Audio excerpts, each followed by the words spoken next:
السلام عليكم ورحمة الله. أهلا بكم في حلقة جديدة ومميزة نغوص فيها اليوم بين سطور الكرة المغربية التي لا تهدأ.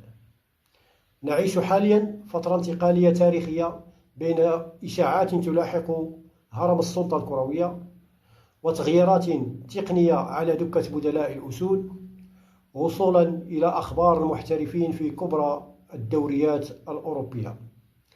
البداية ستكون من الملف الذي أشعل منصات التواصل الاجتماعي وأثار الكثير من الجدل في الآونة الأخيرة، وهو مستقبل رئيس الجامعة الملكية المغربية لكرة القدم السيد فوزي القجع، والحقيقة وراء مغادرته لمنصبه، خاصة وأن الحديث عن الاستقالة جاء في وقت حساس جدا يتزامن مع التحضيرات لمونديال 2026.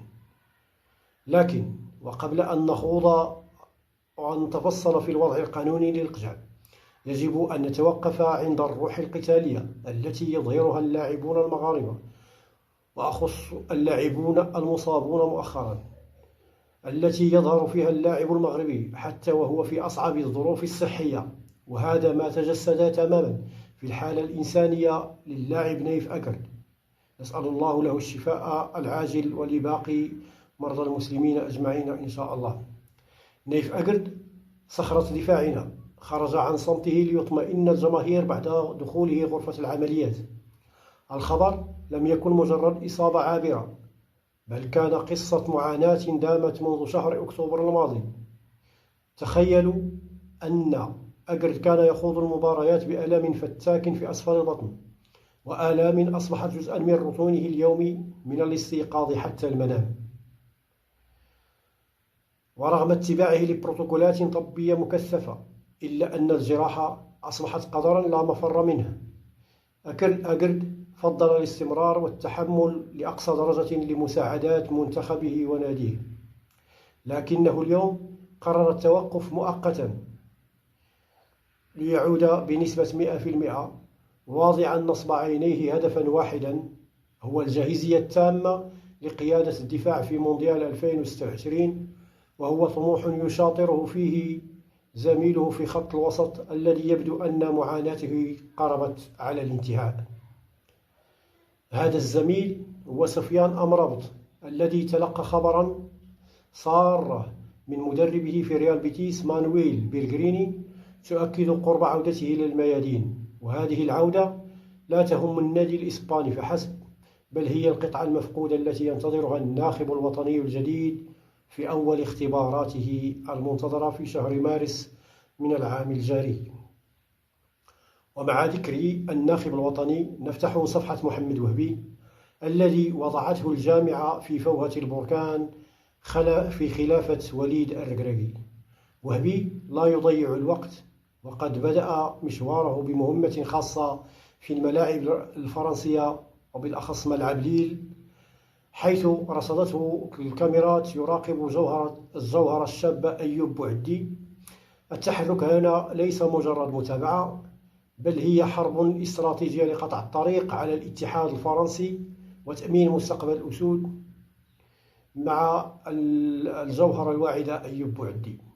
وفي ذات السياق تأتي البشرى من تورينو، حيث حسم جوان سروحي ظهير يوفنتوس الواعد قراره النهائي بتمثيل المغرب بدلا من السويد، ليعطي حلا مثاليا لمركز الظهير الأيسر الذي طالما كان صدعا في رأس الإدارة التقنية، خاصة وأن طموحات وهبي كانت تتطلب وجود أسماء وازنة في طاقمه. لكن الرياح تأتي بما لا تشتهي السفن في ملف عادل رمزي. عادل رمزي اعتذر بلياقة عن الانضمام بسبب التزاماته في الاتحاد الهولندي، يعني اعتذر بكل أدب وكل موضوعية بسبب التزاماته مع الاتحاد الهولندي، مفضلا احترام عقوده.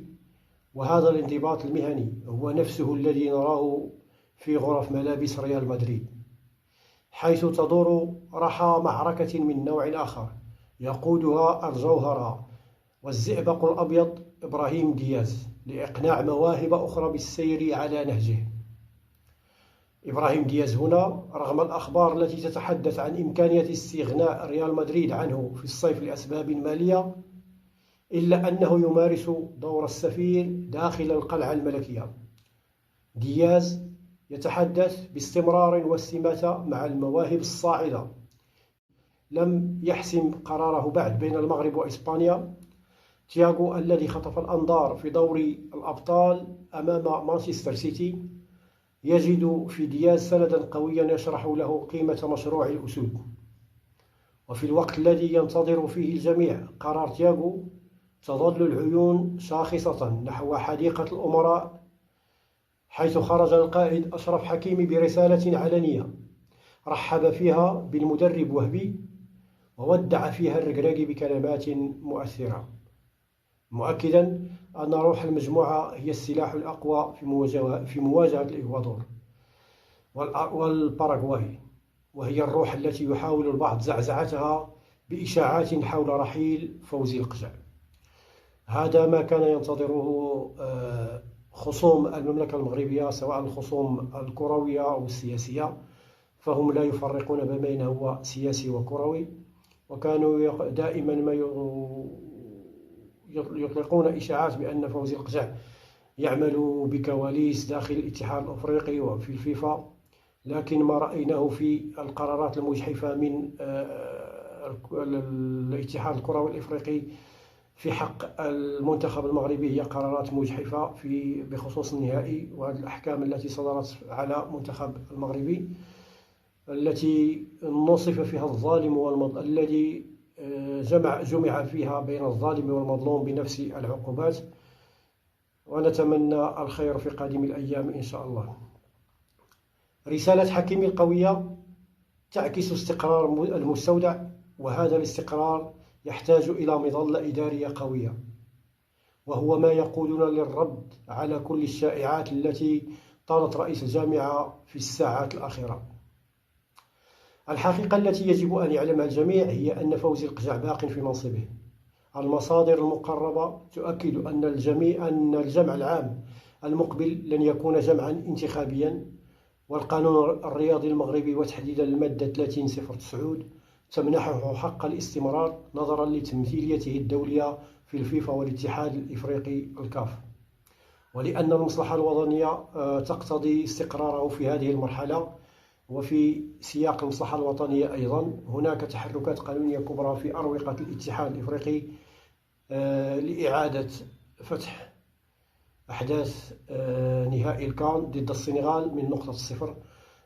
الأخبار هي أن لجنة الاستئناف قررت إعادة فتح أو قررت إعادة النظر في المصطلح القانوني، إعادة النظر في كل، يعني ملي كتجي الاستئناف كيقول لك إعادة النظر في القضية، وفعلا هي إعادة النظر.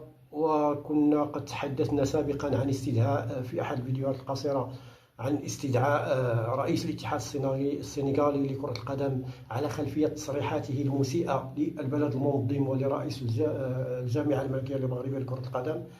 هذه التصريحات التي تغاضى عنها الاتحاد الإفريقي، والآن جاء استدعاؤه بعد تحصيل حاصل، لا ندري لماذا، لأنه لم يتلقى توبيخا أو تحذيرا من الاتحاد الإفريقي نظرا لتصريحاته المسيئة للبلد المنظم للبطولة. يعني تصريحات مشينة لا أخلاقية لبلد لأول مرة في التاريخ يقوم بتقديم 9 ملاعب وفندق لكل منتخب وملعب خاص لكل منتخب للتدريبات. هذا لم يشفع للمملكة المغربية وسقفها العالي في التنظيمات، في التنظيم الذي قدمته المثالي، إلا أن رئيس الاتحاد السنغالي قام بتصريحات مشينة، وعلى هذه الخلفية تم استدعاؤه لمثوله أمام الاتحاد الإفريقي لكرة القدم على خلفية هذه التصريحات. في الختام، إذن هي منظومة متكاملة تتحرك بين الإدارة، التدريب، وتضحيات اللاعبين نحو نحن الآن أمام مرحلة تتطلب الدعم والالتفاف حول القميص الوطني. أقول لكم أخبرونا في التعليقات ما هو رأيكم في اختيارات محمد وهبي الجديدة، وهل ترون أن استمرار القزع ضروري أو ضرورة ملحة لتنظيم مونديال تاريخي. لا تنسوا الاشتراك في القناة وتفعيل زر الجرس لتكونوا أول من يقرأ خلف كواليس. دمتم في رعاية الله، وإلى اللقاء في حلقة الغد إن شاء الله.